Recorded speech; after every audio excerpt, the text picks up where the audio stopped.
Welcome back, guys. We are reading Coraline by Neil Gaiman. When we left off in our last video, the other mother had we found out the world was small. It's only the house and some of the property. After you go past that, it becomes a white nothingness. And if you keep walking through the white nothingness, you come right back to the house. And the other mother got mad because Coraline was having bad manners and said she didn't love her, so she put her behind the mirror, a tiny room, and said she can come out when she has manners and she loves her properly. Coraline, while in the room, got to talk to three, or just, I don't know how many there was, just talk to other voices. And they said that the other mother, is the reason they're trapped there, because the other mother took their hearts and their souls, so they can't escape. When we're calling her the other mother, the kids behind the mirror, the whatever they were, the voices, kept calling her the Bedlam. So whatever that is, I'll have to look it up later, I guess. When we finished the last video, she was falling asleep in that room, and the voices told her to look through the stone. So if you remember, we have that stone that's like a circle. So they told her to look through the center. And that's where we left off. So, chapter 8. The other mother looked healthier than before. There was a little blush to her cheeks, and her hair was wriggly like lazy snakes on a warm day. Her black button eyes seemed as if they had been freshly polished. She had pushed through the mirror as if she were walking through nothing more solid than water, and she stared down at Coraline. Then she had to open the door with a little silver key. She picked up Coraline just as Coraline's real mother had, when Coraline was much younger, cradling the half-sleeping child as if she were a baby. The other mother carried Coraline into the kitchen and put her down very gently upon the countertop. Coraline struggled to wake herself up, conscious only for the moment of having been cuddled and loved and wanting more of it, and then realized where she was and who she was with. "There, my sweet Coraline," said the other mother. "I came and fetched you out of the cupboard. You needed to be taught a lesson, but we temper our justice with mercy. Here, as we love the sinner and we hate the sin. Now, if you'd be a good child who loves her mother, be compliant and fair-spoken. You and I shall understand each other perfectly, and we shall love each other perfectly as well." Coraline scratched the grit from her eyes. "There were other children in there," she said. "Old ones, from a long time ago." "Was there?" said the other mother. She was bustling between the pans in the fridge, bringing out eggs and cheese and butter and slabs of thick sliced bacon. "Yes," said Coraline, "there were. I think you're planning to turn me into one of them, a dead shell." Her other mother smiled gently. With one hand she cracked the egg into a bowl, with the other she whisked them and whirled them. Then she dropped a pat of butter into a frying pan, where it hissed and fizzled and spun as she sliced thin slices of cheese. She poured the melted butter and the cheese into an egg mixture and whisked it some more. "Now I think you're being silly, dear," said the other mother. "I love you. I always love you. Nobody sensible believes in ghosts anyways. That's because they're all such liars. Smell the lovely breakfast I'm making for you." She poured the yellow mixture into the pan. "Cheese omelet? Your favorite." Coraline's mouth watered. "You like games," she said. "That's what I've been told." The other mother's black eyes flashed. "Everybody likes games," was all she said. "Yes," said Coraline. She climbed down from the counter and sat at the table. The bacon was sizzling and spitting under the grill. It smelled wonderful. "Wouldn't you be happier if you won me fair and square?" asked Coraline. "Possibly," said the other mother. She had a show of unconcernedness, but her fingers twitched and drummed, and she licked her lips with her scarlet tongue. "What exactly are you offering?" "Me," said Coraline. She gripped her knees under the table to stop them from shaking. "If I lose, I'll stay here with you forever, and I'll let you love me. I'll be most dutiful daughter. I'll eat your food and play happy family. I'll let you sew your buttons into my eyes." Her other mother stared at her, black buttons unblinking. "That sounds very fine," she said. "And if you do not lose, then you let me go. You let everyone go. My real father and mother, the dead children, everyone you've trapped here." The other mother took the bacon from under the grill and put it on a plate. Then she slipped the cheese omelet onto the pan, onto the plate, flipping it as she did so. letting it fold itself into a perfect omelet shape. She placed the breakfast plate in front of Coraline, along with a glass of freshly squeezed orange juice and a mug of frothy hot chocolate. "Yes," she said, "I think I like this game. But what kind of game shall it be? A riddle game? A test of knowledge or of skill?" "An exploring game," suggested Coraline. "A finding things game." "And what is it you think you should be finding in this hide and go seek game, Coraline Jones?" Coraline hesitated. Then, "My parents," said Coraline, "and the souls of the children behind the mirror." The other mother smiled at this triumphantly, and Coraline wondered if she had made the right choice. Still, it was too late to change her mind now. "A dill," said the other mother. "Now, eat up your breakfast, my sweet. Don't worry, it won't hurt you." Coraline stared at the breakfast, hating herself for giving in so easily, but she was starving. "How do I know you'll keep your word?" asked Coraline. "I swear it," said the other mother. "I swear it on my own mother's grave." "Does she have a grave?" asked Coraline. "Oh, yes," said the other mother. "I put her in there myself, and when I found her trying to crawl out, I put her back."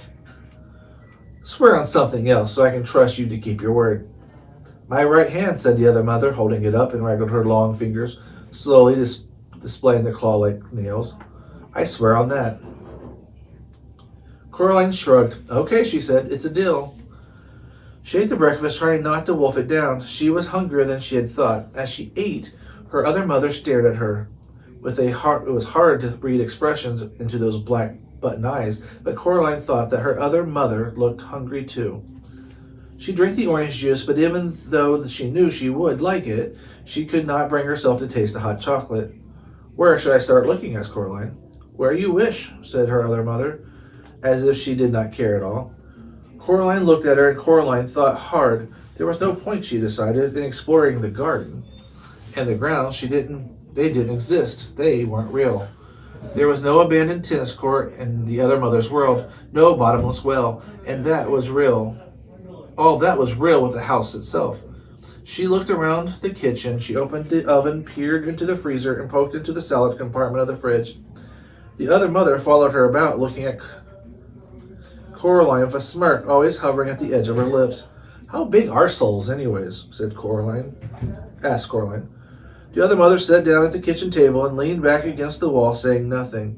She picked at her teeth with the long, crimson varnished fingernails. Then she tapped her finger gently, tap, tap, tap, against the polished black surface of her black button eyes. "Fine," said Coraline. "Don't tell me. I don't care. It doesn't matter if you help me or not. Now everyone knows that a soul is the same size as a beach ball."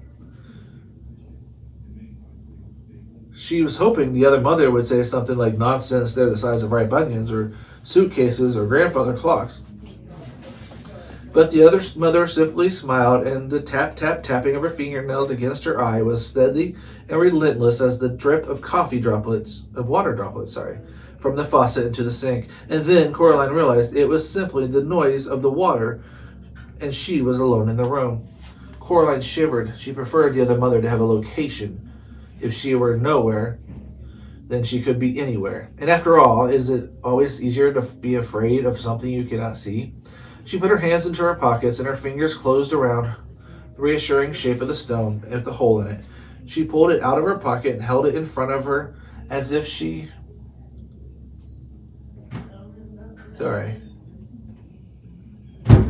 held in front of her as if she were holding a gun, and walked out into the hall. There was no sound but the tap-tap of the water dripping into the metal sink.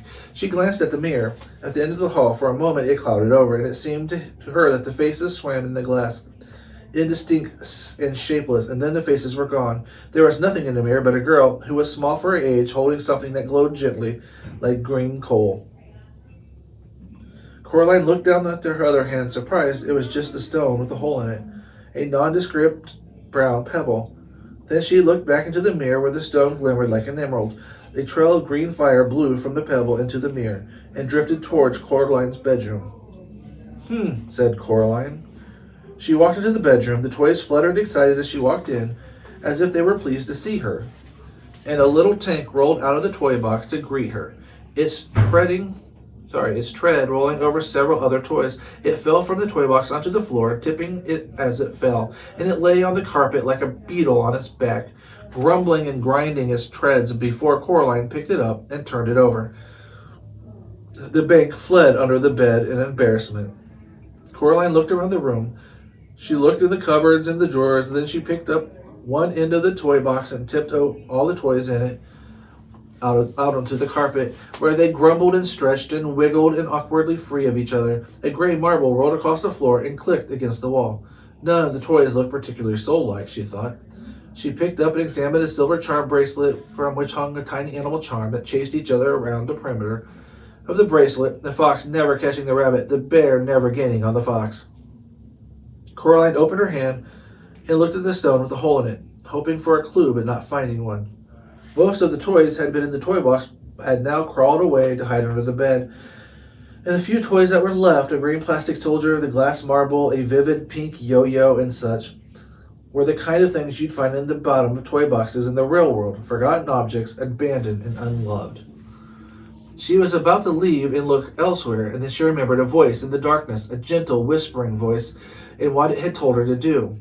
She raised the stone with a hole in it and held it in front of her right eye. She closed her left eye and looked at the room through the hole in the stone. Through the stone, the world was gray and colorless like a pencil drawing. Everything in it was gray. No, not quite everything. Something glinted on the floor. Something the color of an ember in a nursery fireplace. The color of a scarlet and orange tulip nodding in the May sun. Coraline reached out with her left hand, scared that she took her eye off of it and would vanish. She fumbled for the burning thing. Her fingers closed about something smooth and cool. She snatched it up and then lowered the stone with a hole in it from her eye and looked down. The gray glass marble from the bottom of the toy box sat dully in a pink palm of her hand, and she raised the stone to her eye once more and looked through at the marble. Once again, the marble burned and flickered with a red fire. A voice whispered in her mind, "Indeed, lady, it comes to me that I certainly was a boy. Now I do think of it. Oh, but you must hurry. There are 2 of us still to find, and the Bedlam is already angry with you for uncovering me." If I'm going to do this, thought Coraline, I'm going to do it in her clothes. She changed back into her pajamas and her dressing gown, her slippers, leaving the gray sweater and the black jeans neatly folded on the bed, the orange boots on the floor of the toy box. She put the marble into a dressing gown pocket and walked out into the hall. Something stung her face, and hands like sand blowing on the beach on a very windy day. She covered her eyes and pushed forward. The sand stings got worse, and it got harder and harder to walk, as if she was pushing into the wind of a particularly blustery day. It was a vicious wind and a cold one. She took a step backwards, the way she had come. "Oh, keep going," whispered a ghost voice in her ear, "for the Bedlam is angry." She stepped forward into the hallway, into another gust of wind which stung her cheeks and face with invisible sand, sharp as needles, sharp as glass. "Play fair," shouted Coraline in the wind. There was no reply, but the wind whipped about her one more time, and then it dropped away and was gone. As she passed the kitchen counter, Coraline could hear a sudden silence, the drip of the water from the leaking tap, or perhaps the other mother's long fingernails tapping impatiently against the table. Coraline resisted the urge to look. In a couple of strides, she reached the front door and she walked outside. Coraline went down the steps and around the house until she reached the other Miss Spinks and Miss Forcible's flat. The lamps around the door were flickering on and off, almost randomly now, spelling out no word that Coraline could understand. The door was closed, and she was afraid it was locked. Then she pushed on with all of her strength. First it stuck, and then suddenly it gave, and with a jerk, Coraline stumbled into the dark room beyond. Coraline closed one hand around the stone with the hole in it, and then walked forward into the blackness. She expected to find a curtained anteroom, but there was nothing there. The room was dark. The theater was empty. She moved her head cautiously. Something rustled above her, and she looked up into the deeper darkness, and as she did so, her feet knocked against something. She reached down and picked up a flashlight and clicked it on, sweeping the beam around the room. The theater was derelict and abandoned. Chairs were broken on the floor, and old dusty spiderwebs draped the walls and hung from the rotten wood and the decomposing velvet hangings. Something rustled once again. Coraline directed her light beam upwards towards the ceiling And there were things up there, hairless jellyfish. She thought they might once have had faces, might even had once been dogs, but no dogs had wings like bats or could hang like spiders, like bats upside down. The light startled the creature, and one of them took to the air, its wing whirring heavily through the dust. Coraline ducked. As it swooped close to her, it came to rest on the far wall, and it began to clamber upside down back to the nest of the dog bats upon the ceiling. Coraline raised the stone to her eyes. She scanned the room through it, looking for something that glowed or glinted, a telltale sign that somewhere in this room was another hidden soul. She ran the beam of the flashlight about the room as she searched, the thick dust in the air making the light beam seem almost solid. There was something up on the back of the wall behind the ruined stage. It was grayish white, twice the size of Coraline herself, and it was stuck to the back wall like a slug. Coraline took a deep breath. "I'm not afraid," she told herself. "I'm not." She did not believe herself, but she scrambled up into this old stage, fingers sinking deep into the rotting wood as she pulled herself up. As she got closer to the thing on the wall, she saw that it was some kind of sack, like a spider's egg case. It twitched in the light beam. Inside the sack was something that looked like a person, but a person with two heads, and twice as many arms and legs as it should have.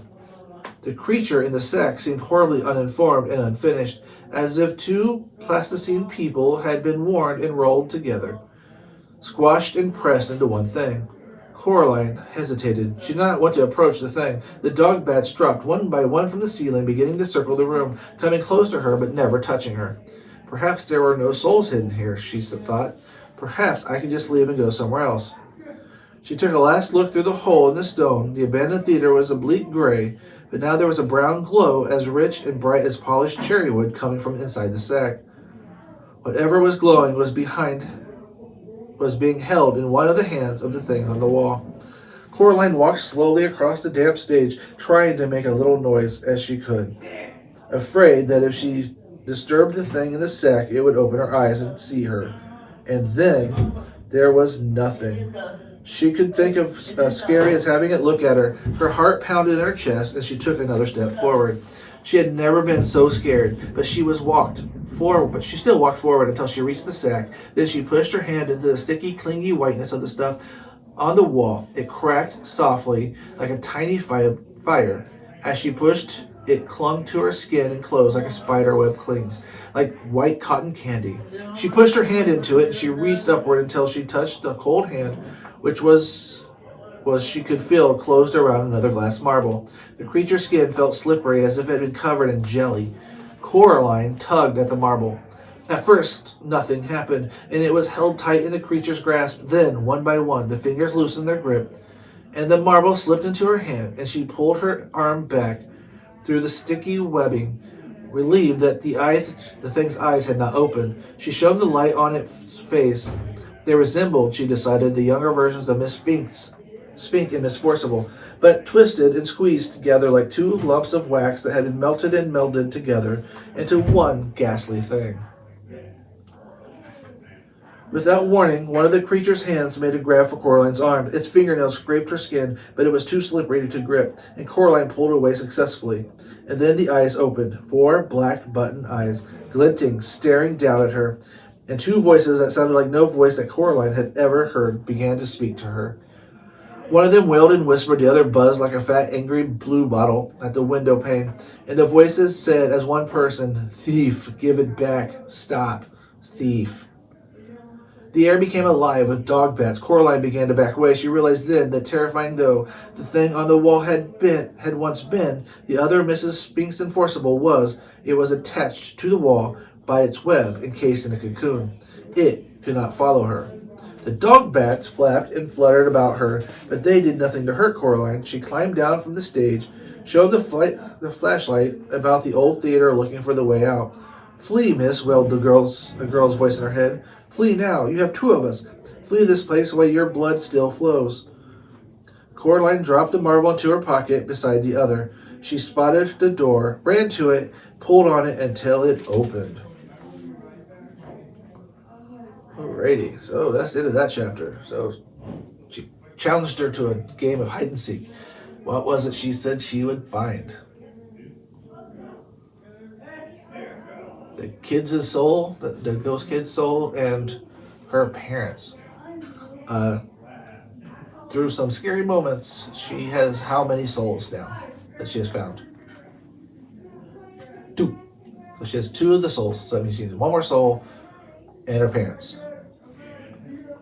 We'll see how that works for her. Alrighty. One more chapter, and then we'll be done for the day. Okay, chapter 9. Outside, the world had become a formless, swirling mist with no shapes or shadows behind it. While the house itself seemed to have twisted and stretched, it seemed to Coraline that it was crouching and staring down at her, as if it was really not a house, but only the idea of a house.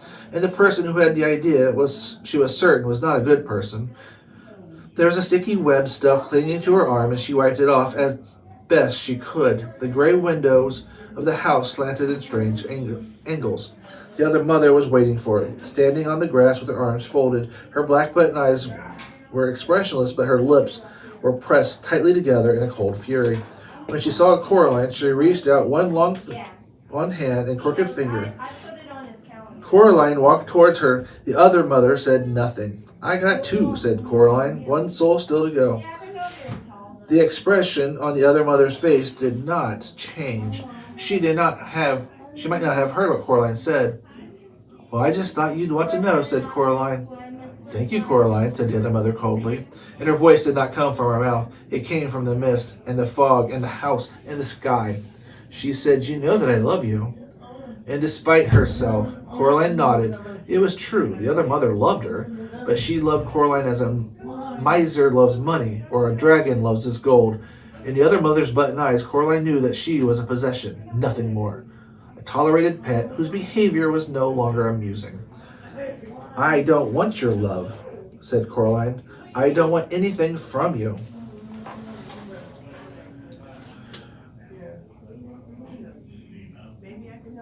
"Not even the helping hand?" asked the other mother.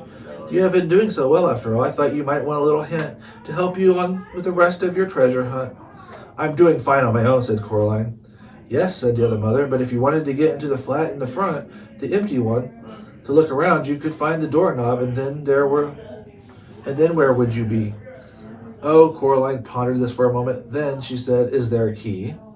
The other mother stood there in a paper-gray fog of the flattening world. Her black hair drifted down about her head, as if she had a mind or a purpose of all of its own. She coughed suddenly in the back of her throat, and then she opened her mouth. The other mother reached up her hand and removed a small brass front door key from her tongue. "Here," she said, "you'll need this to get in." She tossed the key casually towards Coraline, who caught it one-handed, but before she could think whether she wanted it or not, the key was still slightly damp. A chill wind blew about them, and Coraline shivered and looked away. When she looked back, she was alone. Uncertainly, she walked around the house and stood in the front of the door to the empty flat. Like all the doors, it was painted bright green. "She does not mean you well," whispered a ghost voice in her head. "We do not believe that she would help you. It must be a trick." Coraline said, "Yes, you're right, I expect." Then she put the key in the lock and turned it. Silently, the door swung open, and silently Coraline walked inside. The flat had walls the color of old milk. The wooden boards of the floors were uncarpeted and dusty, with the marks and patterns of the old carpet and rugs on them. There was no furniture in there, only places where furniture had once been. Nothing decorated the wall. There was discolored rectangles on the wall to show where paintings or photographs had once hung. It was so silent that Coraline imagined that she could hear the motes of dust drifting through the air. She found herself to be quite worried that something would jump out at her, so she began to whistle. She thought it might make it harder for things to jump out at her if she was whistling. First, she walked through the empty kitchen, then she walked through the empty bathroom, containing only a cast-iron bath, and in the bath, she had a dead spider the size of a small cat. The last room she she supposed once been a bedroom. She could imagine that the rectangular dust shadow on the floorboards had been a bed, and then she saw something and smiled grimly. Set into the floorboard was a large metal ring. Coraline knelt and took the cold ring in her hands, and she tugged upwards as hard as she could. Terribly slowly, stiffly, heavily, and hinge square of floor lifted. It was a trap door. It lifted through the opening. Coraline could see only darkness. She reached down, and her hand found a cold switch. She flicked it without much hope that it would work, but somewhere below her a bulb lit, and a thin yellow light came from the hole in the floor, and she could see steps heading down, but nothing else. Coraline put her hands into her pocket and took out the stone with the hole in it. She looked through at the cellar, but nothing. She saw nothing, and she put the stone back in her pocket. Up through the hole came a smell of damp clay and something else, an acid tank like sour vinegar. Coraline let herself down into the hole, looking nervously at the trap door. It was so heavy that it fell. She was sure she would be trapped down in the darkness forever. And she put up a hand and touched it, but it stayed in position. And then she turned towards the darkness below, and she walked down the steps. Set into the wall at the bottom of the steps was another light switch, metal and rustling. She pushed it until it clicked down, and a naked bulb hanging from a wire from the low ceiling came. It did not give up enough light, even for Coraline, to make out the things that had been painted onto the flaking cellar walls. The paintings seemed crude. There were eyes, she could see that, and things that might have been grapes, or any other things below them. Coraline could not be sure that they were paintings of people.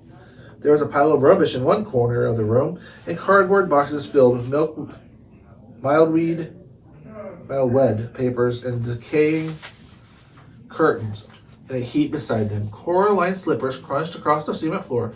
The bad smell was worse now. She was ready to turn and leave when she saw the foot sticking out from beneath the piles of curtains. She took a deep breath. The smell of sour wine and moldy bread filled in her head. She pulled away the damp curtain to reveal something more or less the size and shape of a person. In that dim light, it took her several seconds to recognize it for what it was. The thing was pale and swollen like a grub, with thin, stiff-like arms and feet.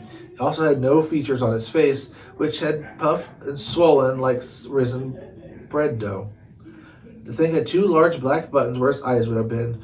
Coraline made noise, a sound of revulsion and horror. As if it had heard her and wakened, the thing began to sit up.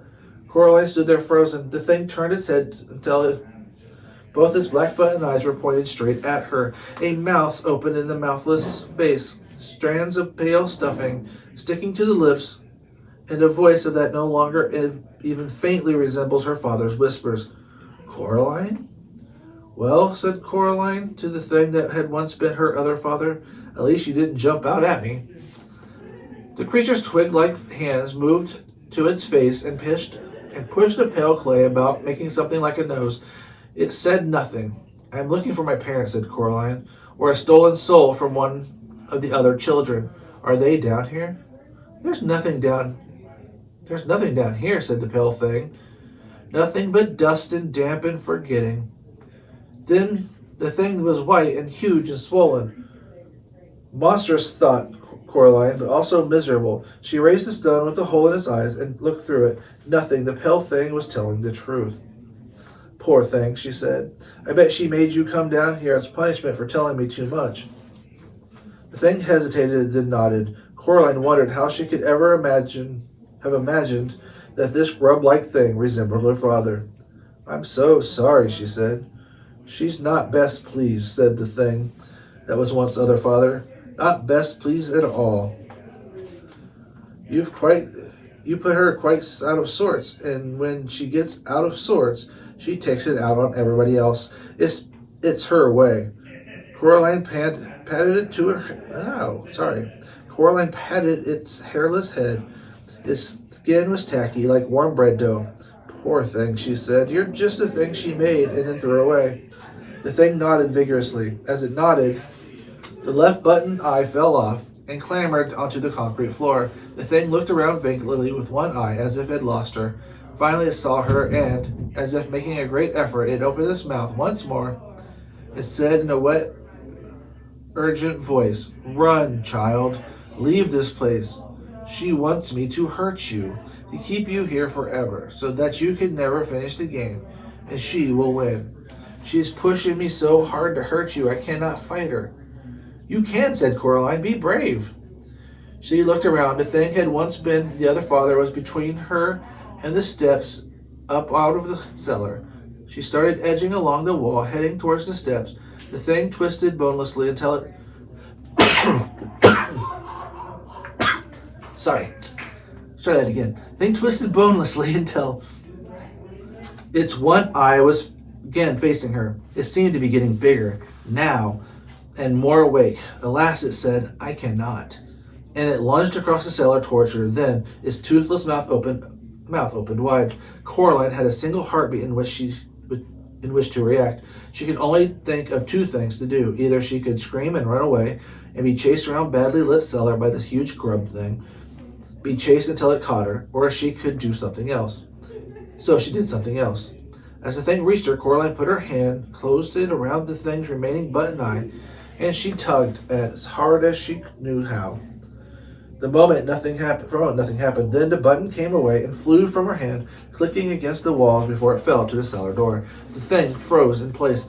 It threw its pale head back blindly, opened its mouth horribly wide, and it roared in anger and frustration. Then in all of the rush, the thing swept towards the place where Coraline had been standing, but Coraline was not standing there any longer. She was already tiptoeing as quietly as she could up the steps that would take her away from the dim cellar with the crude paintings on the wall. She could not take her eyes from the floor beneath her, though across from which the pale thing flopped and writhed, hunting for it. Then, as if it was being told what to do, the creature stopped moving and its blind head tipped to one side. It's listening for me, thought Coraline. I must be extra quiet. She took another step up, and her foot slipped on the step, and the thing hurt her. Its head tipped toward her. For a moment, it swayed and seemed to be gathering to its wits. Then, as fast as the serpent, it slithered from the steps, began to flow up them towards her. Coraline turned and ran wildly up the last half dozen steps. She pushed herself up onto the floor of the dusty bedroom. Without pausing, she pulled the heavy trap door towards her, and she let go of it. It crashed down with a thump, and just as something large banged against it, the trapdoor shook and rattled in the floor, but it stayed where it was. Coraline took a deep breath.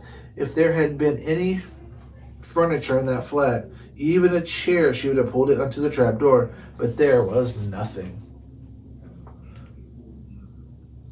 She walked out of the flat as fast as she could without actually ever running. She locked the front door behind her, and she looked at the key under the mat. Then she walked down the drive. She had half expected the other mother would be standing there waiting for Coraline to come out. But the world was silent and empty. Coraline wanted to go home. She hugged herself and told herself that she was brave, and she almost believed herself. And then she walked around to the side of the house in the gray mist that wasn't a mist, and she made for the stairs to go up. Okay, so other mother said she was going to help her. Gave her a key. Did she help her? No. But what did we find in the empty flat's weird cellar room? A weird grub creature that used to be other father. And he was put there because he helped her before. What did he tell her that was really important at the right exact moment? That she needed to run. The other mother was forcing him to try to get her and keep her there. At first she told him to fight, but then when she realized she couldn't, she had to decide if she was going to run and have him chase her, or if she was going to do something else. She decided to do what? She decided to do something else. And what she did was she reached out and grabbed the other eye, because the other eye fell off. She grabbed the other one and threw it so he couldn't see. So she got away, but then he heard her and he came after her again and almost got her a second time. But she escaped, and she left that flat, locked the door, and then she goes to the stairs to go up. And that's where the chapter ended. So the next one, we'll find out what she's doing and why she's going up. Till then, see you guys later. Bye.